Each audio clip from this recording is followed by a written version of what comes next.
Warning: this content contains discussions of severe drug and alcohol abuse, which some individuals may find distressing. Discretion is advised. I got addicted to Oxycontin. I woke up one day and it was like a light switch went off and I knew I was fucked. I was like, that's when I became an addict. Basically, all I had was my car left that I was living in. Hi, Mark. Mark. Hi, Mark. Mark. Mark. Hey, Mark. Howley. The Mark Howley Show. How did you do it and why? Hey, so welcome back to the Mark Howley Show. And this month, we are doing episodes that are going to be all relative to recovery. It's been our experience that a lot of people have a tough time. I myself have been in recovery. And so all the guests are going to have to do with recovery. So today, we're having Todd Gross on. He's pumped, and I am too. So we want to ask Todd a question real quick. Todd, why did you get clean? I wanted my life back. A life that I used to know myself. I want to get myself back. I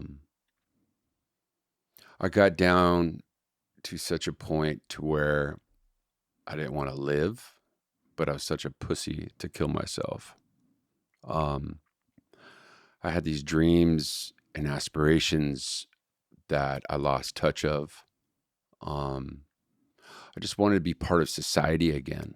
You talk about, the why. Like when would you say you started getting fucked up? I mean, both my parents smoked, so my sister, I had a sister that was 2 years older than me. Yeah. And we started stealing cigarettes, and going up to her room at night and smoking cigarettes at night and blowing out the window, and that would give me a head rush. Oh, man. yeah, I remember Whoa. that. Yeah. I'll never forget that taste, everything. And I liked it, I think that was a start right there. And I was probably seven or so. But seventh grade, middle school, I went to a party and I drank so much that somehow they called my parents. My parents came out. It's just kind of a blackout, but I remember walking out with them, puking in the car, going to bed, and my mom giving me like a little a bread loaf pan for me to puke in at night. God, and I look at kids at that age right now. Mm-hmm. So that was what, 14, 12 years old. Yeah. Getting that fucked up. I look at 12-year-olds nowadays. I'm like, holy shit. Yeah. And they're doing it. Rest assured, they're going at it. So, but the booze wasn't there all that much. But then weed, 8th grade, 7th and 8th grade, I had a buddy, Casey. Me and him are pretty tight, and he liked weed. And so I got stoned, probably half a dozen times. Mm-hmm. And getting stoned at school and shit. Yeah, I did that. I did that. He'd say we'd go into like the urinal. In the urinal, we'd take a hit and then we'd flush and then blow down. So it's right. That wasn't me. That was Casey. Casey, wow, smart kid. Right? Good stuff. Good stuff. And that was just the start of it. I loved it. I loved getting stoned. Loved it since day one. Weed a lot. Yeah. Then the drug alcohol world kicked into another gear, as I recall. Sure. Where did that go? Well, then, after high school, just chased women. I played sports and I partied on weekends, and school was easy to me, and I just floated through that. And I went right into college, and I continued the party. I continued the same type of lifestyle, but I was just a little bit older. Minus the sports. I chased women. I partied when but then we started partying during the week. Because you didn't have to wait till the weekend, right? I got a fake ID when I was 19. I went to school up in Western Washington, up in Bellingham. So we'd go up across the border, drinking ages 19 up there. Yeah, right? Still doing that. Yeah, exactly.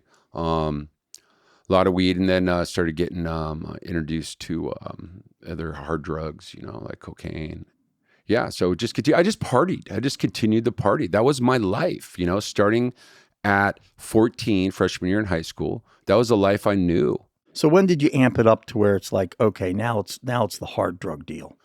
So I went to Peace Corps and I went down to Nicaragua. I didn't know that. Yeah, man, it was cool, man. It was life changing.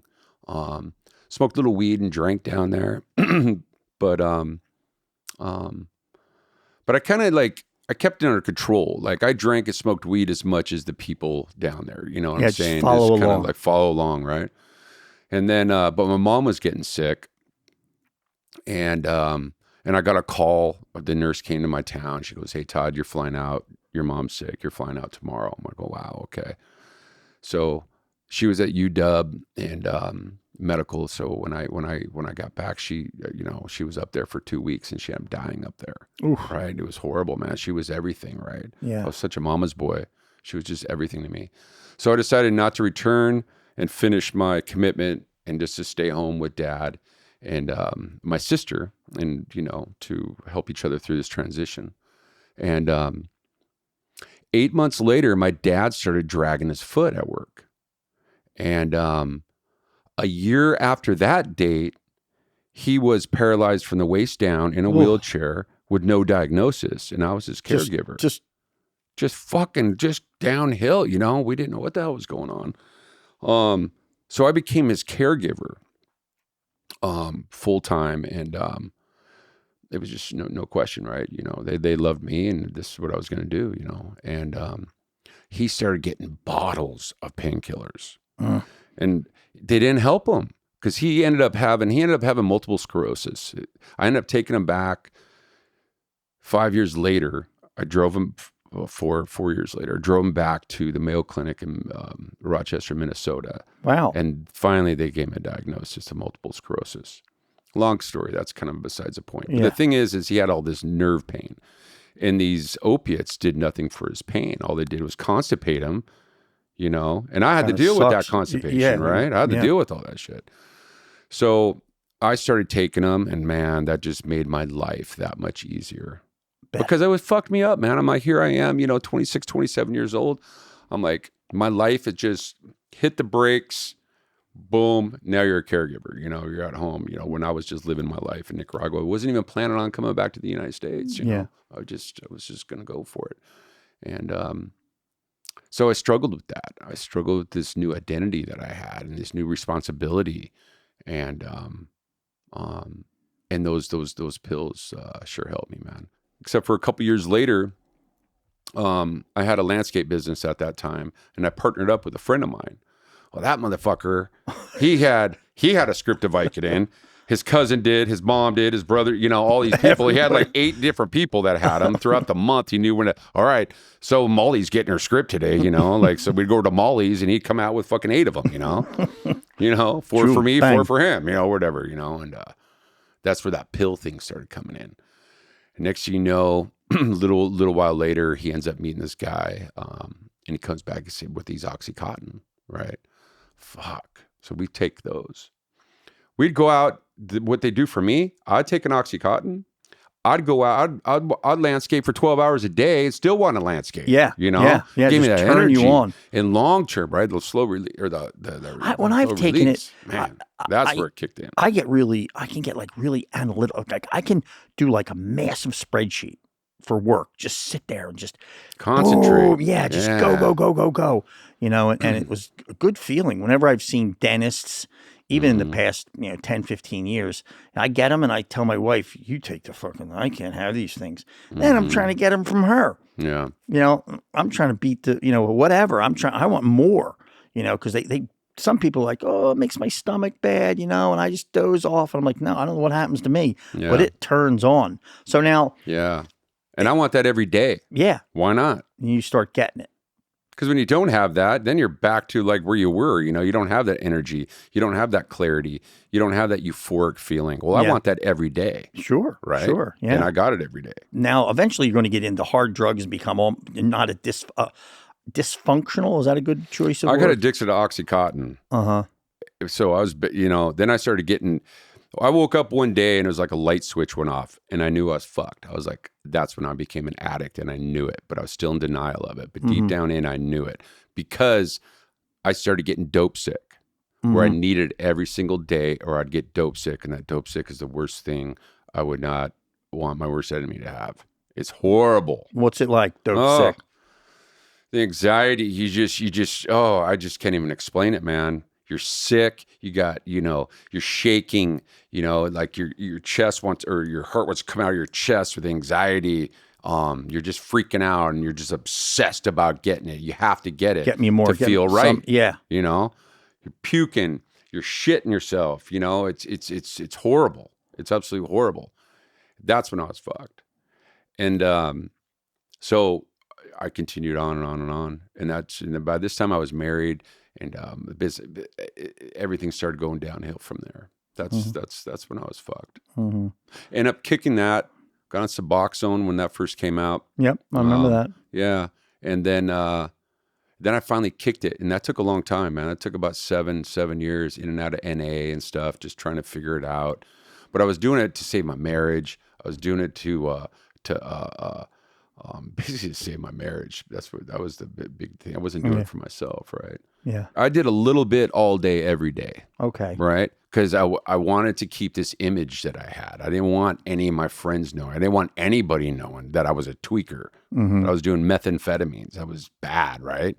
So I hid that from everybody except for the users, you know? Yeah. So I wore a lot of different masks, man, you know? And I knew I had to keep a job to keep money coming in, to keep this image, and to keep a flow of money to support my drug habit. Yep. And I knew I couldn't get all too fucked up, because I'd lose my job, right? I would lose that, you know? And I lost many jobs, but I could get new jobs. When was the first time that you were like, okay, I had some element of getting clean? Like the first time I went to rehab? Yeah. That was when I was trying to save my marriage, you know, and I was forced to. I went to 5 different rehabs. This last time, the 5th one, finally, I was ready to do it. 5 rehabs. I truly believe that you need to hit your low. You need to lose a significant amount. Everyone has their different lows, but I finally hit my low where I lost everything. I cashed in all my retirements. I sold my house. Basically, all I had was my car left that I was living in. Wow. And that's all I had. And I was at a point of complete surrender. Like, I give up. And one day the 5 rehabs, were they in quick succession, or were they a year or 2? No, years apart. Wow. Yeah. And then what do you think would slip you off the beam in between one to the next? Just that lack of the ability to do it on my own, because I always tried to do it on my own, right? And I wasn't following any suggestions, you know. I was just stuck in my own head. Were you going to any meetings at the time? Yeah, but I wasn't doing any step work, you know. I wasn't doing any service work. I wasn't fellowshipping. I was just going in for meetings, right? Walk in, walk out. Walk in, walk out. So what do you think made you hit it this time? Well, this time I was stealing hundreds of thousands of dollars worth of clothing from FedEx that I was working at, and I was selling this shit online. Oh yeah, I remember that. So you'd steal it from FedEx. I'd steal it, man. I'd steal bags full of Lululemon, man. Chuck it over the fence, and after work I go get it, you know. And then it was and then kid like a candy store, man. I'm opening up all this mail, like all these packages when I'm driving home, man. God, if I ever got pulled over, oh God. Yeah, then I'd sell it. And it was, so I had all these women all over the U.S., man, that love their Lululemon, right? And they would give me anything I wanted to give me a couple extra, like, leggings, you know? And, you know, so I was sexting all these different women, had little girlfriends all over, old to young, married, single. That just fed this adrenaline rush, man, right? Yeah. This dopamine's dropping, and I just loved it, right? And the stealing was a rush, you know? What I could get away with and stuff, and I was so addicted to all that that I knew I couldn't quit that. It was a new addiction. But you were using at that time. Oh, yeah, I was using, absolutely. And it was just a mess. Yeah, meth. And so I finally got caught. I knew I was going to get caught. I was grateful that I got caught because it finally ended. You know, I just wanted to end, you know? Yeah. And then I was facing some felonies, you know, and that's put me in and I knew it too. I knew drug court was coming up, and that was during COVID. So my case was prolonged, like almost 3 years because of COVID. Right. Good. And I was a first-time offender. Well, no, that just prolonged it. I just used for another 3 years, you know, until it came. That was it. I knew I wanted to quit so badly, and I've learned so much through my past, in my rehabs, my little stints of, 6 months here, 2 months here, 4 months here. That's how long, a week here. Yeah. But I learn every time, I learn every time.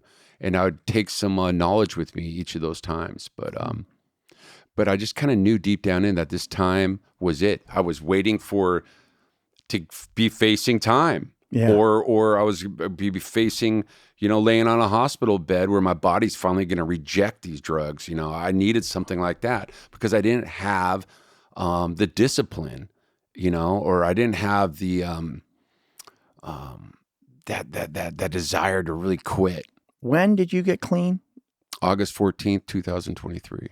23. So like 14, 15 months. Wow. And yeah. So you've been in that time, I believe you've been living in a sober house. Yeah, it's been great, man. Really? Absolutely. It keeps me accountable. So what have you done this time that you consider to be different?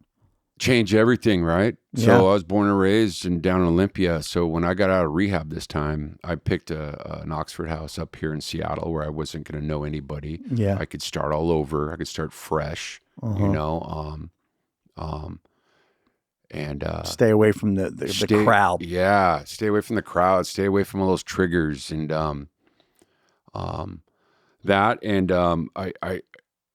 I had drug court. I had outpatient therapy going on. I had my my sober housing. Yep. And then all my meetings. Yep. And starting to fellowship with people. That just kept me plugged in. Still to this day. Yeah, that's how we got to know each other. Yeah, just from banging around.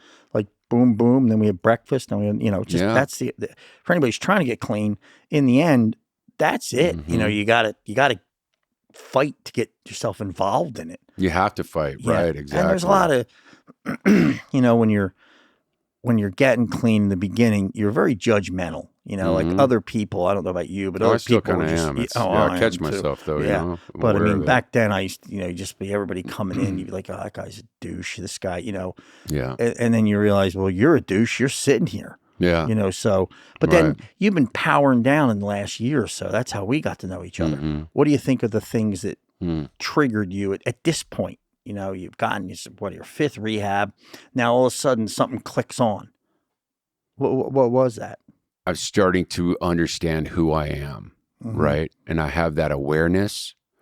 I'm mindful, meaning, I've dealt with my past stuff and I don't live in the past. I don't worry about the future too much. I try not to. Mm-hmm. And if I do, I'm aware of it and I can pull myself back to the present. Yeah. And I try to be mindful in everything I do, mindful of what I say before I say it. Yep. Mindful of how I act, so I know how I'm going to react. Just being mindful and in that awareness. And the more time I have, the more time that I'm able to get to know who I am. Mm-hmm. I'm going to be 53, man, and I'm just figuring out who I am. Have you had anything that you would consider, like anything in the last 14 months that, rather than the circumstance, just the feeling that has been really hard to fight through?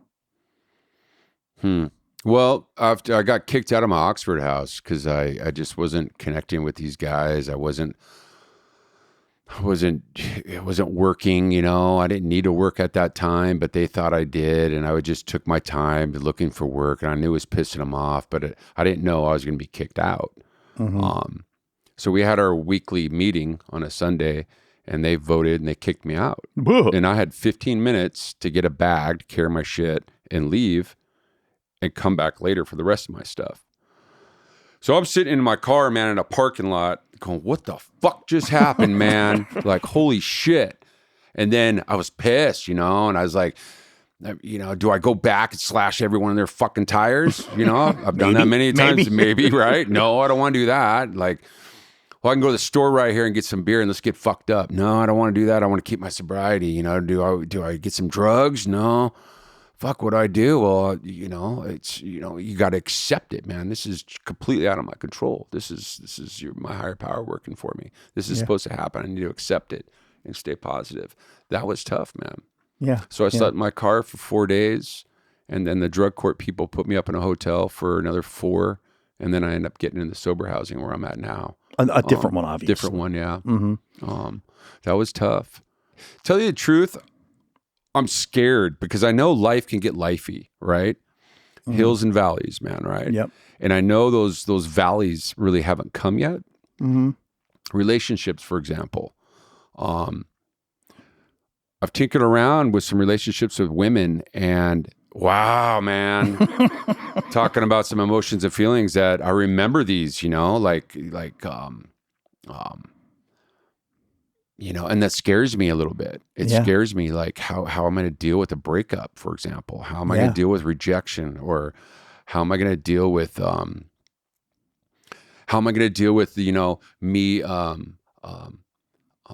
supporting them and letting them and supporting them to be the person they are, right? And to give them freedom and stuff, and not be jealous or not be controlling or whatever, or passive aggressive, which I used to be, man. Yeah, you know? yeah. And how do I do that? Am I able to do that? Like, I want to, you know, but then it scares me, you know? Yeah, yeah. Because I don't want those. I don't want that other. So Bullshit. For bullshit, right? So I fucking have been staying by myself, man, right? Like, just stay clear for a while. Just staying clear for a little while, staying just plugged in my program, staying focused on myself, and just getting just more time, you know, and just because I get better every day, you know, and I don't want to derail that. Do the holidays, is that a difficult time for you at all? They are, man. They are. They are. Like, I grew up sadness. I grew up. My birthday is December 20th, right? So my mom would make sure that I had a birthday, lots of presents, and then 5 days later, lots of presents. You know, with Christmas, right? And it was wonderful, man. It was just a wonderful time. We had a big Thanksgiving, people over, or we're going over, you know, other family. You know, we had a big family, you know, and I grew up with that. Now I'm by myself. It's just me. Right, because both my parents are gone. I'm estranged from my sister. I don't know what she's doing. I think she was still using, but I'm not sure of that. So I've had to deal with that, and it was easy when I was using. But now that I'm sober, I have to stay plugged in. The first two, or maybe of run throughs the holidays, although I had people around me, you know, it's like, oh, everybody's being happy and having drinks, you know, and it looks just like wonderful. Then for me, like, oh, the Phillies are going to start this spring. Oh, you know, oh, the baseball, blah, blah, blah. Oh, I want to get fucked up. And then for us, you know, go to the Jersey Shore, you know, and everybody in the world is partying, you know, and you just can't. So you're going to more meetings and you feel like a douche, you know, even you were doing it, and then go back home. Oh, football season starts, you know, now it's Thanksgiving, now it's Christmas. And you feel like an alien, you know, you're floating around this world where, you know, you perceive that everybody's having fun, even though in your brain, logically, kind of, well, they're not. But emotionally, it's just fucked up. Yeah. You know, and I think the first couple times around that lap, you know, you start getting a little bit like, okay, so that guy, you know, I always say, like, when I'm at a party and somebody tells me the same fucking joke 5 times in a row, where you're just like, okay, asshole, you know, I really don't want to talk to you anymore. Yeah. You know, or they want to pound home some political point of view or some point of view about the way school's being run, and you're fucking hammered. You're bumming me out. And so I just started leaving parties. I just leave them. You know, I don't want to stick around once it starts getting louder. Right. Volume starts picking up. Time to go. You know, and now you're like, oh, this really sucks, you know, and now there's people sloppy drunk trying to get at you. Yeah. And you're just like, oh, I got to skip out of here. And not now. It's not because I think I'm going to use. It's just I don't like it. All right. I don't like being around it. Right. So this year you won't have that. And I won't have that, but I'll have my sober community. Yeah. When I first started coming to NA and stuff, I struggled with that whole idea. I used to sit there and go like, these are the fucking people I have to hang out with the rest of my life. Like everyone else, all these normies that drink and smoke weed, that everyone I know, I can't hang out with them anymore. You know, that's what I was told. And to some degree, there's truth to that for the first, you know, first, you know, part of my recovery. And I'm looking at all these motherfuckers saying, this is the life? No way. I'm out. You know, I'm going to go get high. And I did. But nowadays, and this is my higher power, man. Maybe that's just how the progression went. But this time around, the people that I've met, you included, are the most wonderful, loving people. And the more I stay involved and engaged and plugged in, the more people I'm introduced to. You spread out to it. They get spread out, man, and they're just all wonderful. So I have a really good connection nowadays, and I feel blessed and loved, and I feel like I can love them too. Yeah. And I can receive their love. I feel great, you know? Yeah. Because I know we hadn't seen each other. I'm not scared of that anymore. Yeah, I remember we hadn't seen each other for like a month, and then I saw you at that meeting. It was like, you know, dude, what's up? You know, just it was fun because you start getting knowing people, and sometimes it's superficial. There's a lot of just, hey, what's going on? But that's a nice feeling when you walk into a room, you know, and you know 10 of the 30 people there. Yeah. And then maybe a couple of those are just people that you go hang out with, you do something with them. Right, you know? right. Like I never thought I could watch a sports game without getting fucked up. That concept. And now I can honestly say I have people that are clean who will watch a football game with me, and one will lose and the other will win. And it's just kind of like, all right, cool. We had fun together. And we didn't have to go get fucked up. Right. You know, that doesn't even cross my mind any longer. Right, right. So now, we got the why, the when, and I think we've talked about the how. Run down what you think you've shifted in your life beyond AA. Physical activity. I truly believe healthy body is a healthy mind. So I've been focusing on getting healthy, eating healthy. And what's the beautiful thing about that is I have the determination and I have the discipline now because I want it for myself, you know? And it's just easier now to take on those things in life. Because I used to be so flaky and flighty, you know? I'd go to the gym for a couple months and then I'd miss 4 days and I'd be like, God damn it, fuck, you know? And on that, I'm going to lose this. I'm going to be sore. Or I'm not going to be as strong, you know? So then I just want to fucking go back. All right? You know. Done. Right? It's stupid, man. Done. Like, where like today I could be like, well, no, you know, I could just go back to the gym today and continue on, you know? Yeah. That's simple. I always think, have you ever felt worse after you work out? Yeah, right. Have you ever? I mean, never. You go in and work out, you know, you come out, first off, you get an endorphin buzz. That's a natural... Absolutely. So you get high like that, right? You know, like that first. And then you want to eat healthy. Yeah. When you start feeling healthy, healthy, I'm still struggling with that one. Yeah, but when you start feeling better, you know, you want to eat better. You want to continue that. You know, you're not gonna go to the gym and just be like, and then just go to the candy, you know, go to the store and just pound a bunch of candy bars. Or, See, here's the problem with me. I do all the shit you're supposed to do, but I fucking eat like a madman. That's my problem. Like when somebody says, "Why'd you gain weight?" Because I ate a shitload every day. But hey, listen, I think we've had a nice conversation here, Todd, Mr. Todd Gross, and you know, I think what we're trying to do here is hear a story from people, and yours is inspiring. You know, it took you a while to get around to it. It took me a long time, you know, and it's, you know, I used to like think, you know, I wasted my 30s. I partied all through, and I had fun, right? So I don't count like my teens and my 20s, right? Because I was still on track. I was partying. I was still responsible, right? I wasn't doing any of the hard drugs. But I wasted my 30s, all of my 30s and all my 40s.